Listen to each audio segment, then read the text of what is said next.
दोस्तों good morning, नमस्कार। आप सभी का स्वागत है आप सभी के अपने यूट्यूब चैनल परीक्षा की शिक्षा में। आई होप कि आप सभी अच्छे होंगे, आपकी जो तैयारी है बढ़िया तरीके से चल रही है। तो जो बच्चे क्लास में फर्स्ट टाइम है, पहली बार नए हैं, उन सभी को बता दिया जाए कि हमारे चैनल पर आप सभी की जो है बीएड परीक्षा 2024 की पूरी तैयारी है रेगुलर बेसिस पे करवाई जाए। तो जिसे भी तैयारी पूरी करनी है, कंप्लीट करनी है, चैनल को जो है सब्सक्राइब करके हमारे साथ जुड़ जाइए। उसके बाद जो बेल आइकन है उसको ऑन कर लीजिएगा, ठीक है।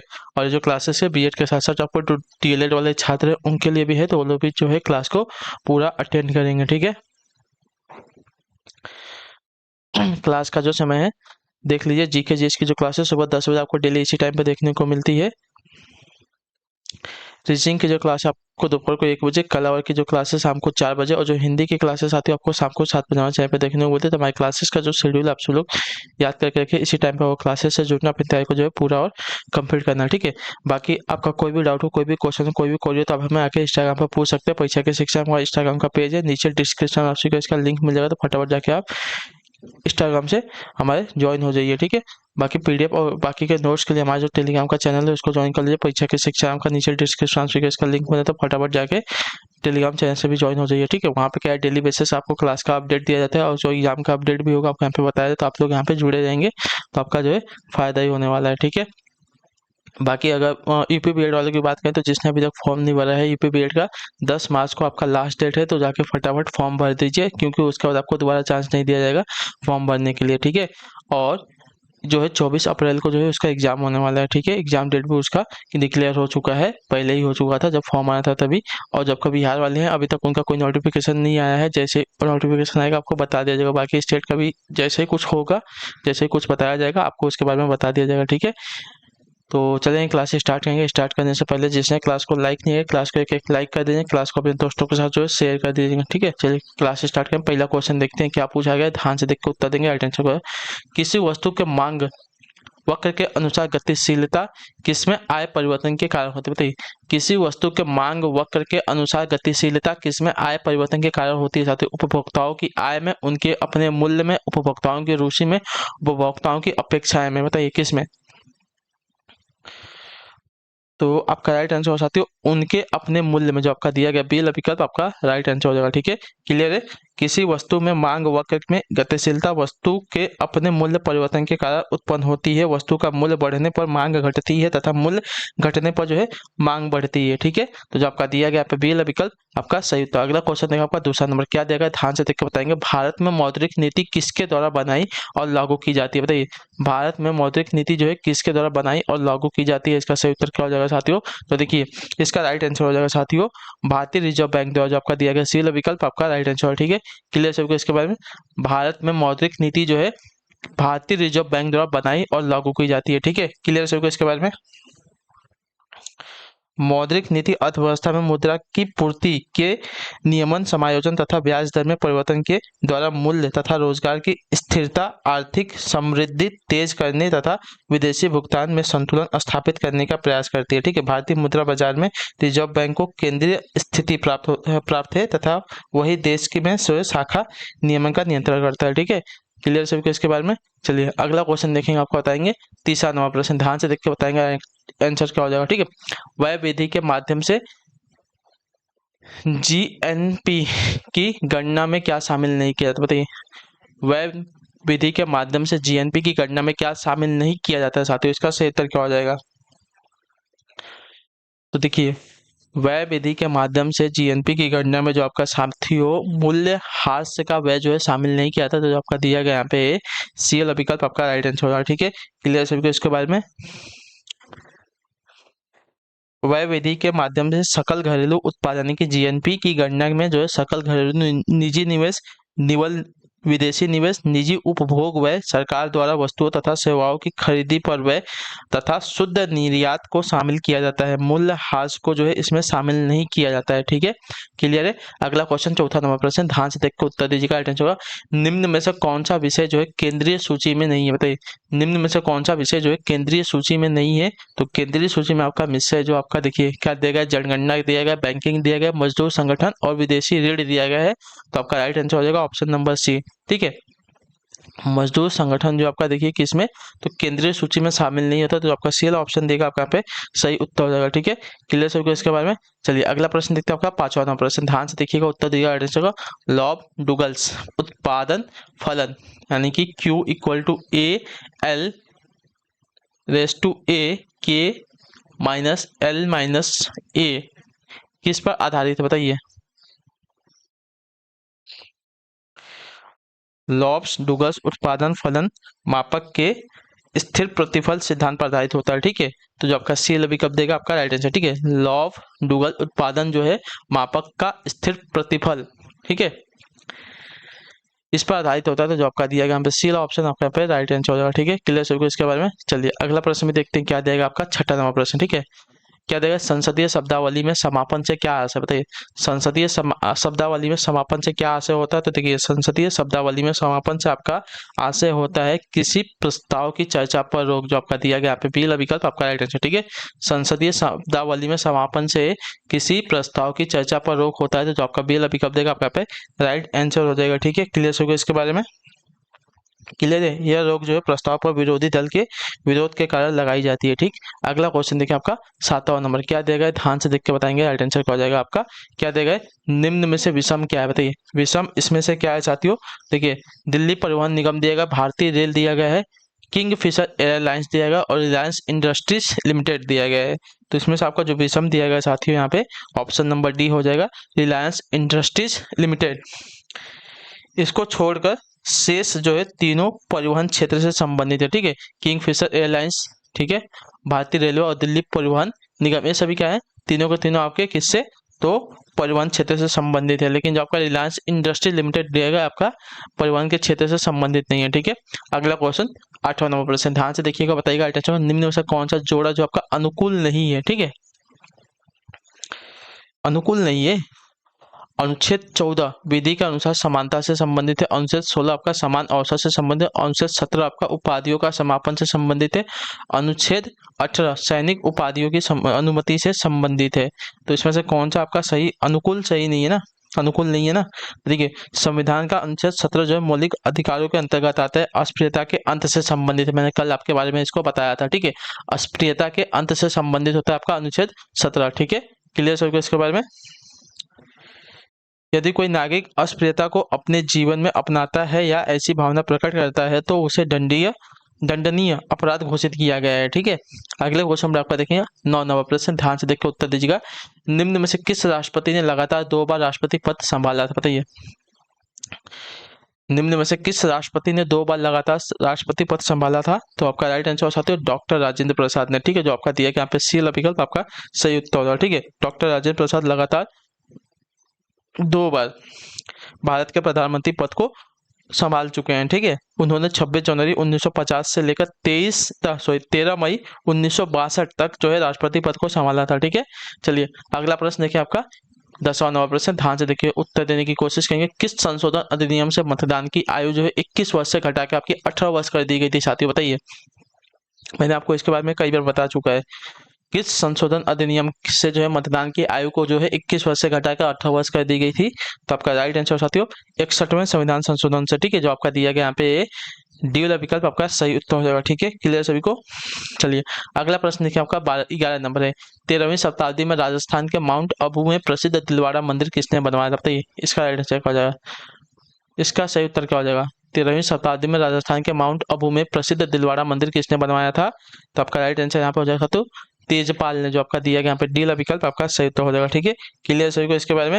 ये पाल वंश का जो है शासक था और दिलवाड़ा के जैन मंदिर में जैन तीर्थकर आदिनाथ की मूर्ति है। ठीक है, इतने याद रखेंगे आप सभी लोग। चलिए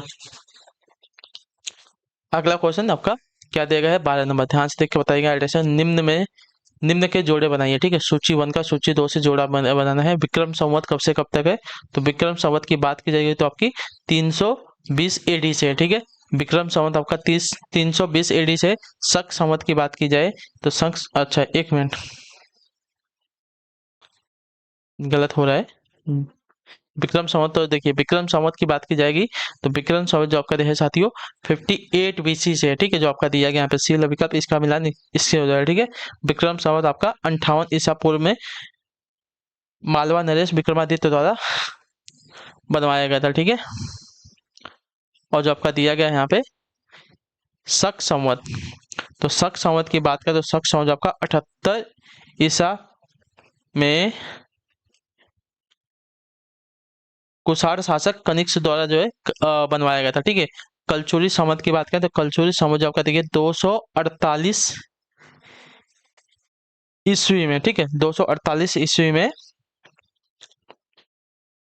ईश्वर सेन द्वारा जो है निर्माण करवाया गया था। और गुप्त संवत की बात करें तो गुप्त संवत जो आपका देखिए 320 ईस्वी में गुप्त वंश के शासक चंद्रगुप्त प्रथम द्वारा जो है चलाई गई थी, ठीक है। क्लियर सभी को इसके बारे में? तो ये सब लोग आप लोग याद रखेंगे, चाहिए तो इसका स्क्रीनशॉट लेके रखिए। आपका जो मिलान होगा पहले का तीसरे के साथ और दूसरे का चौथे के साथ, और तीसरे का जो है साथियों पहले के साथ हुआ है और चौथे का आपका दूसरे के साथ हुआ है, ठीक है। तो इसका स्क्रीनशॉट ले लेंगे, उसके बाद हम आगे बढ़ेंगे, ठीक है। चलिए अगला क्वेश्चन देखिए आपका 13 नंबर, क्या देगा? GIS किसका लघु रूप होता है बताइए।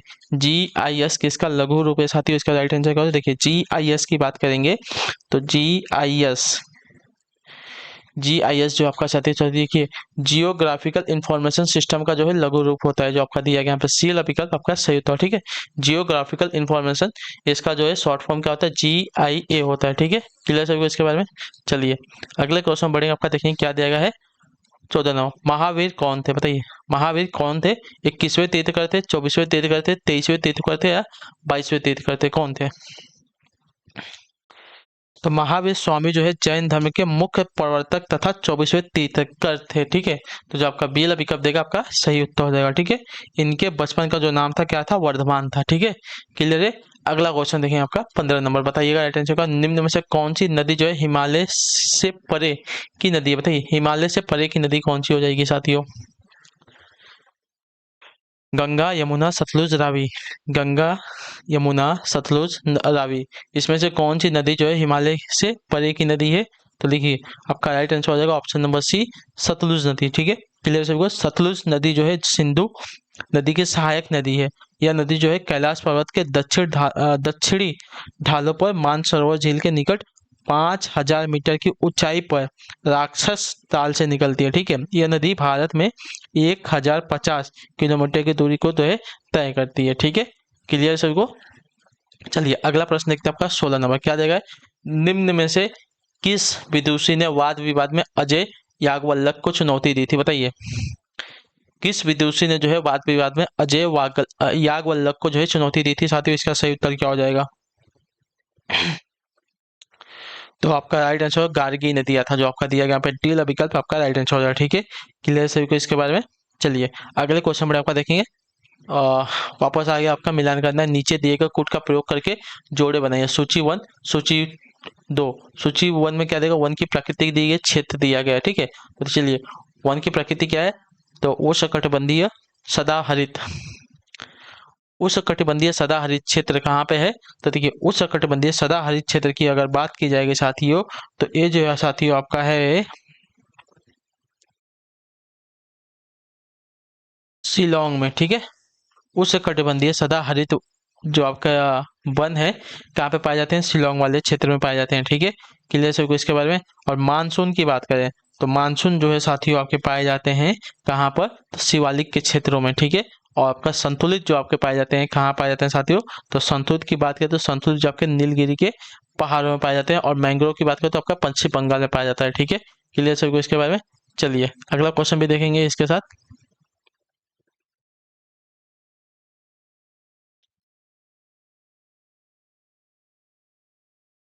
ठीक है, क्लियर सभी को? 2, 1, 4, 3 आपका मिलान है, ठीक है।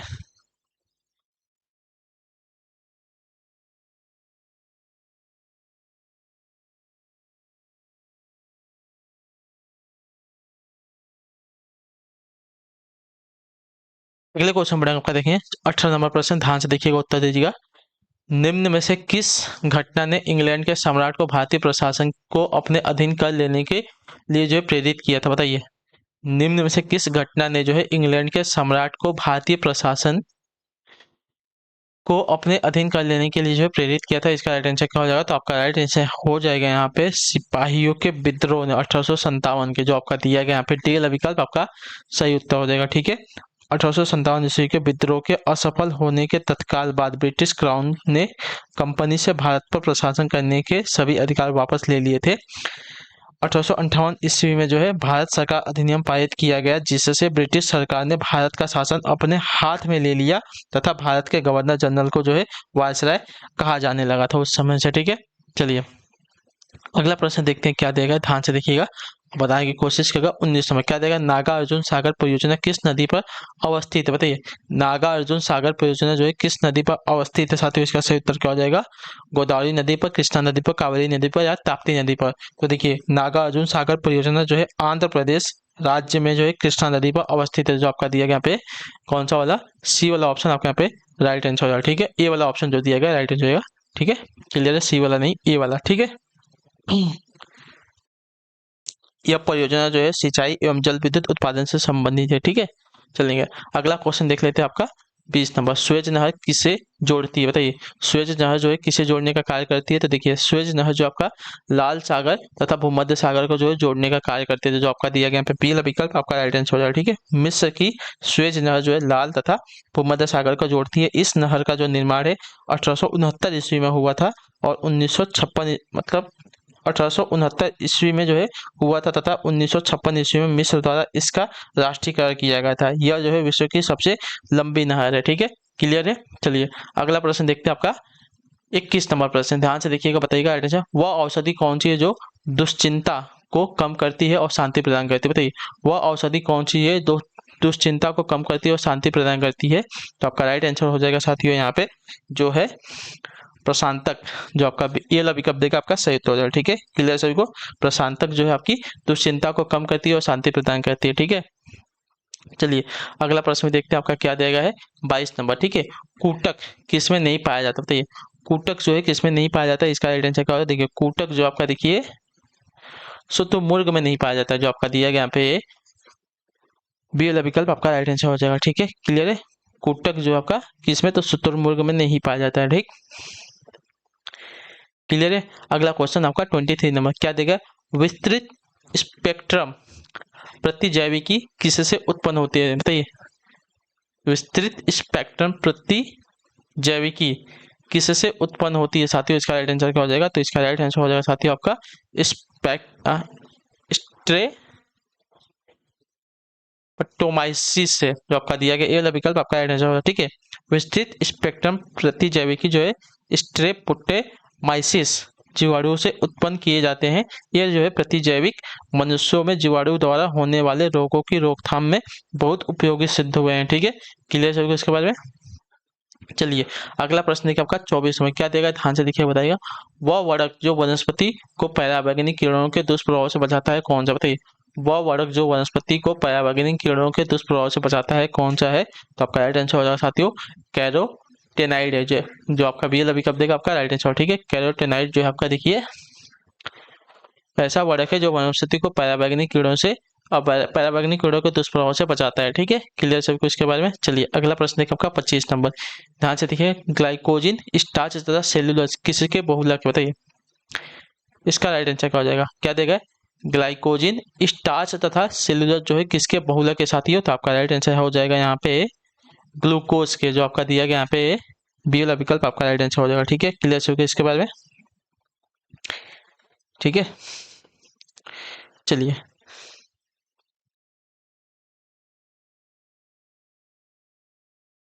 अगला प्रश्न देखते हैं आपका 6ठा नंबर प्रश्न, ध्यान से देखिएगा। काली मौत किसे कहते हैं, बताइए। काली मौत जो है किसे कहा जाता है साथियों, इसका राइट आंसर क्या हो जाएगा। काली मौत जो है किसे कहा जाता है, इसका सही उत्तर क्या हो जाएगा, बताने की कोशिश करेंगे आप सभी लोग। तो काली मौत की अगर बात की जाएगी साथियों किसे कहते हैं, बताइए जल्दी जल्दी। तो देखिए काली मौत की अगर बात की जाएगी तो काली मौत जो है आपका देखिए प्लेग को कहा जाता है, जो आपका दिया गया बी विकल्प आपका सही था। ठीक है, विश्व की सबसे प्राचीन महामारी प्लेग को जो है टाउन, ब्लैक डेथ तथा पेस्ट नामों से भी जाना जाता है। ठीक है, इस रोग का कारक पास्चुरेला पेस्टिस जीवाणु है। यह रोग जो है मुख्यतः कृंतक प्राणी यानी कि मुख्यतः चूहा में फैलती है। ठीक है, क्लियर सभी को इसके बारे में। चलिए अगला प्रश्न देखते हैं आपका क्या देगा 27 नंबर, तारे पूर्व में पश्चिम से पश्चिम में किस कारण ज्यादा दिखते हैं, बताइए। तारे जो है पूर्व से पश्चिम में किस कारण से ज़्यादा दिखते हैं साथियों। इसका राइट आंसर क्या हो जाएगा? तो आपका राइट आंसर पृथ्वी पश्चिम से पूर्व को घूम रही है इसकी वजह से, ठीक है। पृथ्वी द्वारा अपनी अक्ष पर पश्चिम से पूर्व की ओर घूर्णन के कारण जो है तारे पूर्व से पश्चिम की ओर ज़्यादा दिखते हैं, जाते हुए दिखाई देते हैं ना, यानी कि ज़्यादा दिखते हैं, ठीक है। जाते हुए दिखाई देते हैं, ज़्यादा नहीं, जाते हुए दिखाई देते हैं, ठीक है। क्लियर है? चलिए अगला क्वेश्चन देखो आपका 28 में क्या देगा है? कोई कण एक समान गति पर कैसा होना चाहिए, बताइए। कोई कण जो है एक समान गति पर कैसा होना चाहिए? तो कोई कण एक समान गति पर आपका होना चाहिए वेग रहित, ठीक है। जो आपका दिया गया यहाँ पे डी वाला विकल्प आपका राइट आंसर होगा, ठीक है। क्लियर से इसके बारे में गलत है।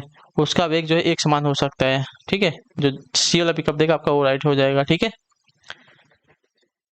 जब कोई कण समान दूरियों द्वारा समान समांतराल में तय करता है तो उसकी गति एक समान गति क्या क्या कहती है? एक समान गति कहलाती है, ठीक है। अतः त्वरण की अनुपस्थिति में एक समान की गति के लिए जो है किसी कण का वेग एक समान हो सकता है, ठीक है। क्लियर है? चलिए अगला क्वेश्चन देखते हैं आपका 29 नंबर। चंद्रमा पर कोई अंतरिक्ष यात्री नली की सहायता से नींबू का शरबत क्यों नहीं पी सकता, बताइए।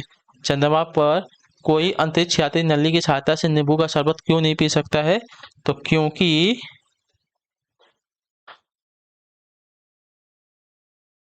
क्योंकि चंद्रमा पर कोई वायुमंडल नहीं है, इसकी वजह से जो आपका दिया गया बी वाला विकल्प आपका राइट आंसर, ठीक है। क्लियर होगा इसके बारे में। चलिए अगला प्रश्न देखते हैं आपका क्या दिया गया है 30 नंबर। इसके बारे में थोड़ा सा क्लियर कर लें तो देखिए, चंद्रमा की त्रिज्या तथा चंद्रमा पर गुरुत्वीय त्वरण का मान जो है कम होने के कारण वहाँ पलायन वेग बहुत कम होता है, जिसके कारण वहाँ पर वायुमंडल नहीं पाया जाता है। इसलिए जो है अंतरिक्ष यात्री नली की सहायता से नींबू का शरबत नहीं पी पाता वहाँ पर, ठीक है। चलिए अगला प्रश्न 30 नंबर। भारत ने सबसे अधिक पदक किस ओलंपिक में जीते थे, बताइए। भारत ने सबसे अधिक पदक जो है किस ओलंपिक में जीते थे? इसका राइट आंसर क्या हो जाएगा? तो टोक्यो ओलंपिक में। जो आपका डी अभी कब देगा आपका सही उत्तर हो जाएगा, ठीक है। क्लियर सभी को इसके बारे में। चलिए फिर अगला क्वेश्चन 31 नंबर क्या देगा? वह उपकरण जो ध्वनि तरंगों की पहचान तथा ऋतु रेखन के लिए प्रयुक्त होता है क्या कहलाता है? वह उपकरण जो ध्वनि तरंगों की पहचान तथा ऋतु रेखन के लिए प्रयुक्त होता है क्या कहलाता है? तो आपका राइट आंसर साथियों सोनार कहलाता है। जो आपका बी अभी कब देगा आपका राइट आंसर हो जाएगा, ठीक है।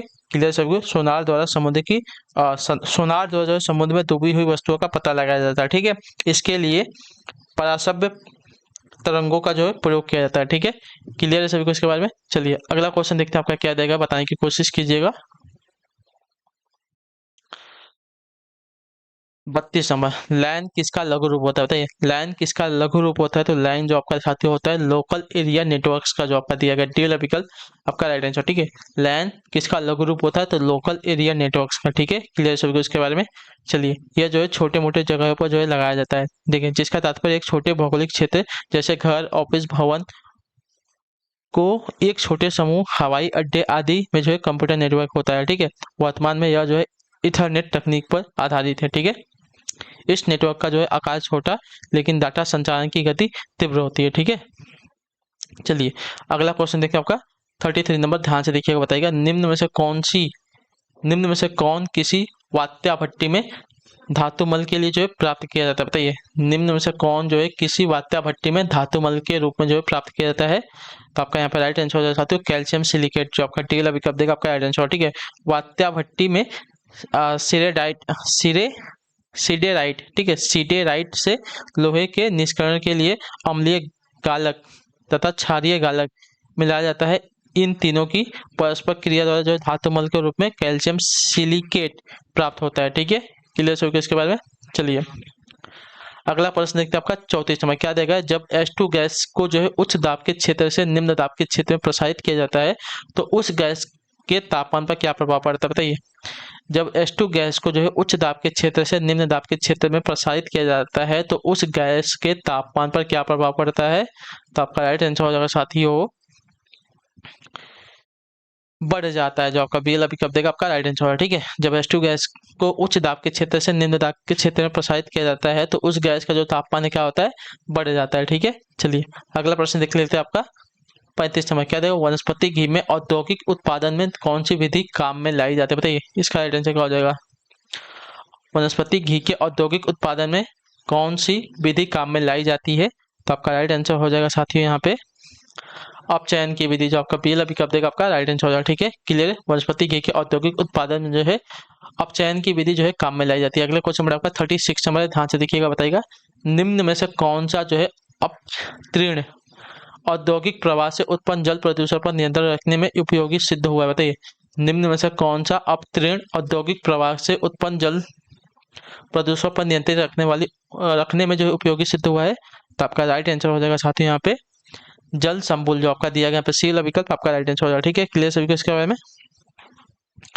जल संबुल जो है इचोर्निया प्रजाति का एक जलीय पौधा है जो मुख्यतः ठहरे हुए या कम गति वाले जल में पाया जाता है। ठीक है, वास्तव में यह एक जल प्रदूषक है, परंतु वर्तमान में इसका प्रयोग उद्योग वाहित जल की बायो क्लीनिंग के लिए किया जाता है। ठीक है, क्योंकि इस पौधे में कैडमियम, क्रोमियम, कोबाल्ट,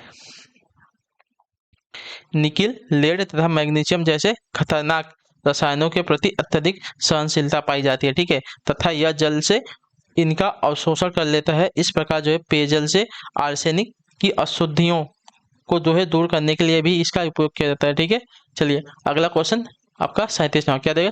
पूर्ववर्ती संयुक्त सोवियत रूप में चेरनोबिल नाभिकीय ऊर्जा केंद्र में वह दुर्घटना कब हुई थी जिससे वहां वायुमंडल में रेडियो न्यूक्लाइड फैल गए थे? बताइए, पूर्ववर्ती संयुक्त सोवियत रूप में चेरनोबिल नाभिकीय ऊर्जा में वह दुर्घटना कब हुई थी जिससे वहां वायुमंडल में रेडियो न्यूक्लाइड फैल गए थे? तो आपका राइट आंसर साथियों 1986 में, जो आपका दिया गया यहाँ पे डी वाला विकल्प आपका राइट आंसर। ठीक है, 1986 को जो है रूस के चेरनोबिल परमाणु बिजली घर में न्यूक्लियर रिसाव से जो है सैकड़ों व्यक्तियों की वहां पे मौत हो गई थी। ठीक है, चलिए अगला प्रश्न देख लेते हैं आपका 38वां। कुछ रेगिस्तानी छिपकलियां अपने मल को शुष्क आकार में निष्कासित करती हैं, इससे किस प्रकार की मदद मिलती है? बताइए, कुछ रेगिस्तानी छिपकलियां अपने मल को जो है शुष्क आकार से निष्कासित करती हैं, इससे किस प्रकार की मदद मिलती है? तो आपका राइट आंसर हो जाएगा साथियों इससे जो आपकी मदद मिलती है, कैसी मदद मिलती है? तो जीवों का पर्यावरण के अनुसार अनुकूल हो रहना होता है। ठीक है, जो आपका दिया गया यहाँ पे कौन सा सी वाला विकल्प आपका सही उत्तर हो जाएगा। ठीक है, क्लियर है, क्लियर सभी को यहाँ तक? रेगिस्तान में जल की कमी होने के कारण छिपकलियों द्वारा आंतों जल में उपस्थित जल अथवा नमी का जो है अवशोषण कर लेता है। ठीक है, क्लियर सभी को इसके बारे में? तो जीवों का जो है पर्यावरण के अनुसार अनुकूल होता है इसकी वजह से। ठीक है, अगला क्वेश्चन देखिए आपका 37 में क्या देगा? निम्न में से किसे जो आपका वैश्विक विरासत का वन कहा जाता है? बताइए, निम्न में से किसे जो आपका वैश्विक विरासत का जो है वन कहा जाता है? तो आपका राइट आंसर हो जाते हो पश्चिम बंग में सुंदरवन को। ठीक है, पश्चिम बंग में सुंदरवन को जो आपका वैश्विक विरासत का वन कहा जाता है, जो आपका दिया गया यहाँ पे सी वाला विकल्प आपका सही। अगला क्वेश्चन देखिए आपका 40 नंबर क्या देगा? किसी मृत प्राय व्यक्ति का गुर्दा लेने के लिए उसे किस स्थिति में होना चाहिए? बताइए, किसी मृत प्राय व्यक्ति का गुर्दा लेने के लिए उसे किस स्थिति में होना चाहिए? तो उसे जो आपका देखिए केवल तंत्रिकीय प्रकारों का अवसान में होना चाहिए, जो आपका दिया गया यहाँ पे ये वाला विकल्प आपका। किसी मृत व्यक्ति का गुर्दा लेने के लिए उसके शरीर में तंत्रिका प्रणाली का रुक जाना आवश्यक है। ठीक है, तो जो आपका दिया गया यहाँ पे ये वाला विकल्प आपका राइट आंसर। अगला क्वेश्चन देखिए आपका क्या दिया गया है? 41 नंबर, ध्यान से देख के बताइएगा राइट आंसर हो जाएगा। ठीक है, क्या दिया गया है? चंद्रमा पर क्या नहीं होने के कारण वहां किसी प्रकार का जीवन नहीं है? तो सीधी सी बात है जल, जो आपका दिया गया डी वाला विकल्प आपका राइट आंसर हो जाएगा। ठीक है, चलिए अगले क्वेश्चन पर 42 नंबर क्या देगा? लोसुंग एक पर्व है, वह कहाँ मनाया जाता है? बताइए, लोसुंग आपका एक पर्व है लेकिन यह कहाँ पर मनाया जाता है हमसे ये पूछा है साथियों। तो देखिए लोसुंग जो है आपका मनाया जाता है साथियों सिक्किम राज्य में, जो आपका डी वाला विकल्प देगा आपका सही उत्तर हो जाएगा। ठीक है, क्लियर सभी को इसके बारे में? लोसुंग जो है सिक्किम राज्य में किसानों द्वारा फसल कटाई की समाप्ति पर जो है मनाया जाने वाला आपका त्योहार होता है। ठीक है, अगला प्रश्न देखते हैं आपका 30 नंबर क्या देगा? मैरी क्यूरी विभिन्न नोबल क्या देगा? नोबल पुरस्कार किन भिन्न श्रेणियों में मिले थे? बताइए, मैं क्या देगा? मैरी क्यूरी को जो है दो भिन्न नोबल पुरस्कार किन भिन्न दो श्रेणियों में मिले थे? तो आपका राइट आंसर साथियों भौतिकी तथा रसायन के क्षेत्रों में, जो आपका ये विकल्प देगा आपका सही उत्तर हो जाएगा। ठीक है, क्लियर है? चलिए अगला क्वेश्चन देखिए आपका 44 में क्या देगा? निम्न में प्रतिकूल स्थान को चिन्हित कीजिए। तारापुर, ट्राम्बे, कल्पक्कम, क्या और किधर क्या देगा, नरोरा, ठीक है। तो यहाँ पे जो आपका ट्राम्बे दिया गया है, ट्राम्बे आपका भिन्न हो जाएगा, ठीक है। बताता हूँ आपको क्यों। तो देखिए ट्राम्बे आपका यहाँ पे भिन्न है। त्रांबे को छोड़कर अन्य तीनों जो है परमाणु ऊर्जा संयंत्र है, जबकि त्रांबे भारत का एक मुख्य परमाणु अनुसंधान एवं विकास संस्थान स्थित है यहाँ पर, ठीक है। इसका शुभारंभ आपका देखिए 20 जनवरी 1957 को प्रधानमंत्री पंडित जवाहरलाल नेहरू ने किया था, ठीक है। 12 जनवरी 1967 को इंदिरा गांधी ने इसका नाम बदलकर भाभा परमाणु अनुसंधान केंद्र जो है कर दिया था, ठीक है। क्लियर सभी को इसके बारे में। चलिए अगला क्वेश्चन 45वां। वर्ष 2011 की जनगणना के अनुसार वर्ष 2011 की जनगणना के अनुसार वह कौन सा राज्य है जिसमें पुरुषों और स्त्रियों की साक्षरता जो है सबसे ज्यादा अंतर है, बताइए। तो आपका राइट आंसर हो जाएगा साथियों राजस्थान राज्य की, जो आपका दिया गया यहाँ पे सी वाला विकल्प आपका सही उत्तर, ठीक है। 2011 की जनगणना के अनुसार राजस्थान में पुरुष साक्षरता दर जो आपकी 80.51% तथा महिलाओं की जो साक्षरता दर थी आपकी 52.66% है, ठीक है। तो इतना अंतर था इनके बीच में। अगला क्वेश्चन देखिए आपका 46 नंबर। निम्न में से किसे उत्प्रावी द्रव्य माना जाता है, बताइए। निम्न में से किसे जो आपका उत्प्रवाही द्रव्य माना जाता है, तो आपका राइट आंसर हो जाएगा साथियों यहाँ पे FII को, जो आपका ये विकल्प देगा आपका राइट आंसर हो जाएगा, ठीक है। क्लियर सभी को इसके बारे में। FII को जो है आपका उत्प्रावी द्रव्य माना जाता है, ठीक है। चलिए अगला प्रश्न देखिए आपका क्या दिया गया है। 47 नंबर। भारत में किस उद्योग में सर्वाधिक लोग कार्य करते हैं, बताइए। भारत में किस उद्योग में जो है सर्वाधिक लोग कार्य करते हैं, तो आपका राइट आंसर यहाँ पे हो जाएगा ऑप्शन नंबर सी, कपड़ा उद्योग में, जो आपका सी ऑप्शन देगा आपका सही उत्तर हो जाएगा, ठीक है। क्लियर है। अगला क्वेश्चन क्या देगा 48वां। भारत का राष्ट्रीय पशु कौन सा है। गाय है, मयूर है, सिंह है, बाघ है, क्या है। भारत का राष्ट्रीय पशु क्या है, तो देखिए भारत के राष्ट्रीय पशु की अगर बात की जाएगी तो आपका बाघ है, जो आपका डी वाला विकल्प देगा आपका सही उत्तर, ठीक है। अगले क्वेश्चन में आपका देखें 49वां। भारत में 1612 ईस्वी में अंग्रेजों ने अपनी पहली फैक्ट्री कहाँ स्थापित की थी, इसका सही उत्तर क्या हो जाएगा। तो इसका राइट आंसर आपका हो जाएगा साथियों सूरत में, जो आपका डी वाला विकल्प देगा आपका सही उत्तर हो जाएगा, ठीक है। क्लियर है। चलिए अगला प्रश्न देखते हैं आपका 50 नंबर है, ध्यान से देखिए उत्तर देगा। अवध के एका आंदोलन का उद्देश्य, ठीक है। अवध के एका आंदोलन का उद्देश्य क्या था, तो देखिए अवध के एका आंदोलन का जो उद्देश्य था सरकार को लगान देना बंद करना था, ठीक है। जो आपका ए वाला विकल्प देगा आपका सही उत्तर हो जाएगा, ठीक है। क्लियर। अवध के एका आंदोलन का उद्देश्य था सरकार को लगान देना बंद करना, ठीक है। क्लियर है। तो इसी के साथ जो साथियों आज की आपके यहाँ पे क्लास है खत्म होती है। आई होप कि जो क्लास है अच्छी लगी है, अच्छी लगे तो क्लास को जो है लाइक करिएगा, थोड़ा अप्रिशिएट कीजिए क्लास को, मेरा भी मोटिवेशन थोड़ा आप लोगों के लिए बढ़े, ठीक है। तो हम आपसे मिलेंगे आपकी अगली क्लास में, तब तक के लिए टाटा बाय बाय, जय हिंद जय भारत। आप सभी का क्लास से जुड़ने के लिए बहुत बहुत ही धन्यवाद साथियों।